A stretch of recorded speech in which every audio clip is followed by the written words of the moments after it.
नमस्ते सम्पूर्णमा। विशेष आज धेरै महिनाको अन्तरालपछि यो भिडियो तपाईँहरू सामु लिएर आइरहेको छु है। र धेरै महिनाको बादमा मैले यो आफैलाई पनि क्यामेरामा फेस गर्न एकदमै गाह्रो परिरहेको छ है। सो यही भिडियो बनाउँदाखेरि पनि मैले 2-3 खेप ट्राई गरिसकेको छु र अब चाहिँ म गर्दिनँ होला साथीभाइ है ट्राई। र पनि केही छैन, सो ट्राई गर्दै गर्नुपर्छ। फेरि पनि बिग्रिहाल्यो भने पनि हार मानिहाल्नु हुँदैन होइन।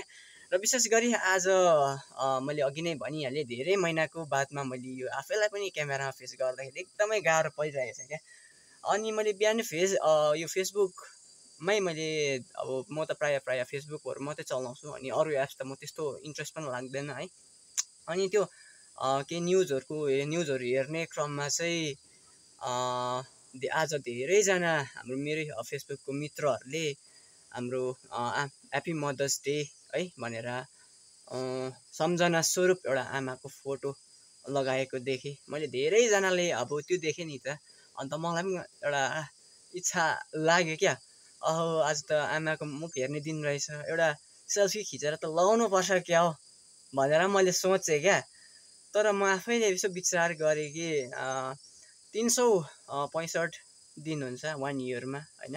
अनि 365 दिनमा तपाईँको खालि एक दिन मात्रै हामीले फोटो खिचेर लगाएर आमा बाउलाई खुसी, त्यो फोटो खिचेर एकछिन खुसीको बनाउनु सकिँदैन। यता फेसबुकको मित्रहरूलाई चाहिँ ह्याप्पी मदर्स डे, आमालाई सम्झना स्वरूप भनेर एउटा फोटो होइन।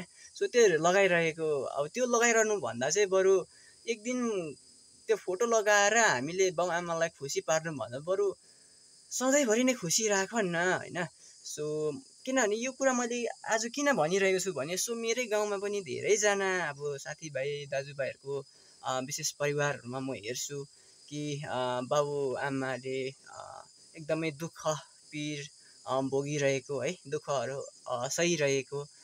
अनि फेरि उहाँहरूले नै फेरि छिटो चाहिँ happy mother's day, happy father's day, happy birthday आमा बाबु, उहाँहरूले नै फेरि छिटो चाहिँ फेरि फेसबुकतिर चाहिँ पोस्ट गर्नुहुन्छ नि। फेरि अब मैले कसैलाई त्यो उयो गर्नु चाहेको होइन है, कसैलाई मैले त्यो नेगेटिभ कुरा गर्नु चाहेको होइन, कसैलाई मैले दोस्याएर भन्नु खोजेको चाहिँ होइन। अब धेरै अब गाउँमा हुन्छ नि होइन, 1-2जना अब धेरै आमा बाउहरूलाई सताउने 1-2जना त के अब हुन्छ घरमा।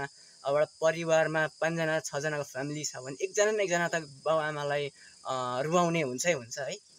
अनि बरु त्यो बाउ आमालाई 365 दिनै अब खुसी बनाएर राख न होइन। सो खालि एक दिन मात्रै फोटो खिचेर एक दिन मात्रै सेल्फी लिएर त्यो बाउ आमालाई त्यो खुसी पार्ने कोसिस नगर होइन। अनि आफ्नो आमा बाउको चाहिँ जतिसक्दो चाहिँ मन खुसी पार्ने गर होइन, मनभित्रको मनलाई खुसी पार्ने कोसिस गरौँ है।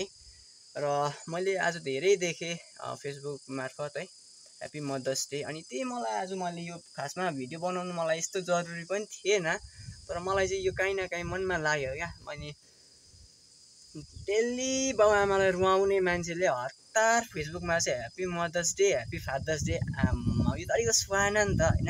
अनि यो चाहिँ मेरो सानो मनको कुरा मात्रै तपाईँहरू सामु भन्नु चाहेको है, मैले कसैलाई त्यो नराम्रो भन्नु चाहेको होइन है। र त साथीभाइ है भेट्दै गरौँ। र अब मेरो चाहिँ कन्टिन्यू सायद आउँछ होला है।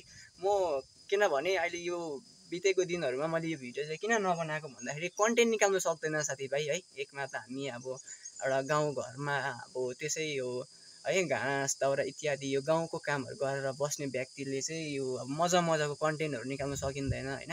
कि एकदमै भिडियो बनाएर लगाउनु छ भने एकदमै भाइरल नै हुनु मन छ भने कि त ग्रुपमा अब होइन चल्नु सक्नु पर्यो होइन। जस्तै हाम्रो अब तपाईँहरूले सम्पूर्णले हेर्नु भइरहेको हाम्रो भक्ति है भाइहरूको, उहाँहरूको अब उनीहरूको टोली नै अर्कै छ क्या। अब सुटिङ गर्नु थालेपछि एक दिन गएको 2 दिन गएको त्यो यादै पाउँदैन होइन। त्यो खालके अब समय निकालेर आफू भिडियोको लागि चाहिँ चल्नु पर्यो होइन। तर अब हामी त्यस्तो समय निकालेर अब ग्रुपमा है हिँडिबस्नु त्यो मौका मिल्दैन। अन्त अब गाउँघरमा त्यस्तै त हुन्छ साथीभाइ होइन। अब गाउँघरको अब त्यही हो मनोरञ्जन। अब त्यो फेरि ढुक्कै मान्छेले इभन अब घाँस दाउरा कन्टिन्यू गरेको मान्छेले रुचाउँदैन होइन। त्यो कारणले गर्दाखेरि चाहिँ मैले बिस्तारै बिस्तारै भ्लग बनाउनु छोडेको थिएँ। तर अब चाहिँ बिस्तारै फेरि रेगुलर गर्छु कि है। ल त साथीभाइ, यस्तै छ साथीभाइ। अनि कसैलाई मैले दोस्याएर भन्नु चाहेको होइन। ल त साथीभाइ।